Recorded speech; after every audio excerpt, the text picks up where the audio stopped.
Welcome to Penrose Learning, where we make understanding easy. In this video, I will explain how to make faux Helen updated. Start by simmering beef bones and oxtail for at least 6 hours to extract deep flavor, skimming foam frequently. Char onion and ginger until lightly blackened, then toast whole spices like star anise and cloves to boost aroma. Strain the broth, season with fish sauce and rock sugar to balance savory and sweet, and assemble with fresh rice noodles, thin beef slices, and herbs.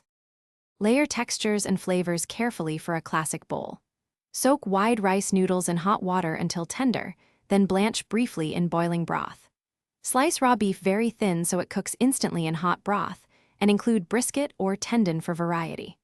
Prepare herbs like Thai basil, cilantro, and bean sprouts, plus lime wedges, sliced chili, and hoisin or sriracha to customize each bowl to taste. Enjoy making it your own, with simple swaps from your pantry. If you're enjoying this, please subscribe and like if you find the video helpful. Quick recommendation: books read anywhere with the new Kindle Paperwhite, which is great for recipes and notes on the go. I use it to save cookbooks and jot flavor tweaks, and I think you might like it too. Check the description for the link and other deals, and thank you for supporting the channel. Now let's get back to the video. Balance is key when seasoning the broth for faux Helen. Taste frequently and add fish sauce sparingly, aiming for savory depth without saltiness. Use rock sugar or a small amount of sugar to round flavors, and simmer gently after adding spices to marry tastes.